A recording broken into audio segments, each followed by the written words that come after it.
So before, when we were looking at the size of the storage devices, it was in GB, which is short for gigabyte. And here we can see there's individual files that we've got going in here in this particular folder, and they are shown in KB, which is kilobytes. So for folks that are used to the metric system, this will be pretty simple.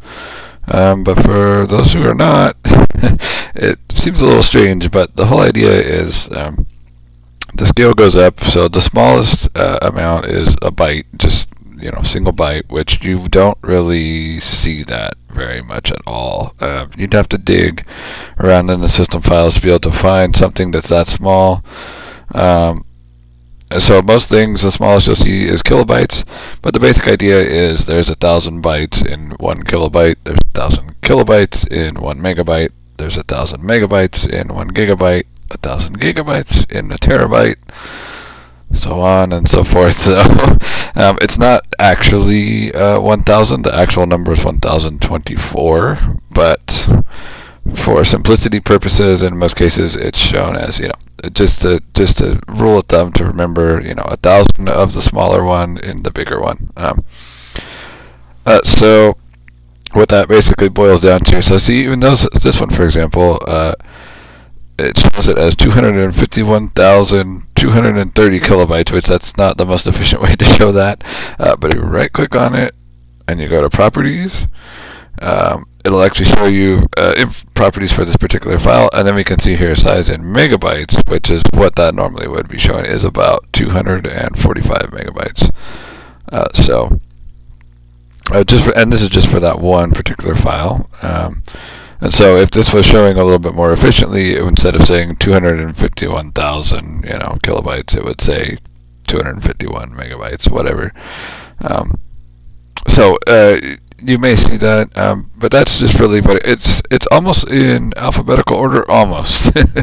So bytes by themselves, and then it goes down to kilobytes, and then gigabytes is the one that throws it all off because that goes out of alphabetical order. But and then after so it goes bytes, then kilobytes, then bytes, then kilobytes, then megabytes, then gigabytes, and then after that is terabytes. So it almost goes in alphabetical order, but generally, yeah, it's just a way to keep in mind, so you would have to have so like 1,000 of these or whatever would be and you can just think about it that way, as far as how much space you have to work with. So your 500 gigabytes could hold a ton of these 240 megabytes, because it would take about 4 of these files to equal even 1 gigabyte, and then 500 times that. So it'd be almost like 2,000 of these roughly that you could fit on your 500 gigabyte internal storage. So that sort of thing. So that'll help you just kind of keep in mind about storage size, capacity, like what you have to work with, how much stuff you can fit. And different files, of course, will be different sizes. You can see some of these are really small. They're just, barely a megabyte or two. This one's not even a megabyte. It's even less.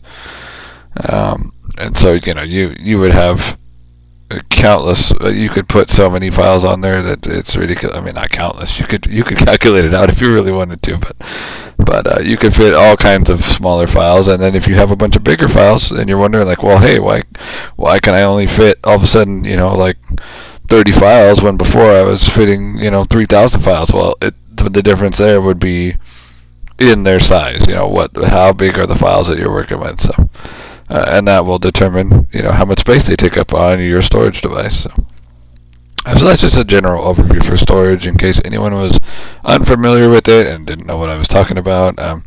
These days, as far as capacity goes, most external storage devices, like if it's a SD card or a flash drive or things like that, they'll be in terms of, the double or triple digit gigabyte range for the most part. That's pretty common. So you might get a SD card that has 128 gigabytes on it, or 256 gigabytes, or 512 gigabytes, things like that. They do go up into the terabyte range. And as time, as the years pass, that's going to be more and more common, and, probably gigabytes will be a thing of the past as far as the storage devices go, eventually, but for now, they're still around, and, I think the smallest functional ones that you see are usually like 32 gigabytes, maybe 16 is still here, but that's a negligible amount of space in this day and age, and that, with the passage of time, the progression of time, that's just how that works. I remember when, a gigabyte was a ton of space, but, 20 some odd years ago. Probably not even that long. I don't even think it was that far back. But anyway, the point is just the numbers will, increase as time goes on. So, but yeah, commonly in, 2022, as this video is being recorded, it's pretty common to see, some triple-digit gigabytes for your flash drives and your SD cards and things like that. And then, but for hard drives, it's pretty well into terabyte territory now. So that which is 1,000 gigabytes is 1 terabyte. So and that's pretty common to see 1 terabyte, 2, 4, 8, things like that. And that number will only increase as we go along. But you'll still find smaller drives than that. You'll find 500 gigabytes, 250 gigabytes, stuff like that. And especially right now, a lot of that will be in the solid state drive area, because they're still working on improving the storage capacities for those, though it is getting better. But anyway, just to keep that in mind, like the typical range you'll find for either internal computer storage, or if you've got a portable hard drive, an external hard drive, you should expect those to be at the very least like 250 gigabytes, and that's on the low end these days. 500 gigabytes is even kind of on the low end. But 1 terabyte, 2 terabytes, 4 terabytes, those are all really common now. And that's a lot. That's quite a bit of storage to work with. But again, with the passage of time, everything increases in the storage size as far as how much space it takes, especially with video. If you're talking video stuff, or artwork and things like that, with its more complexities and everything, and it starts really ramping up in storage size. So, but yeah, there's plenty of storage options for you.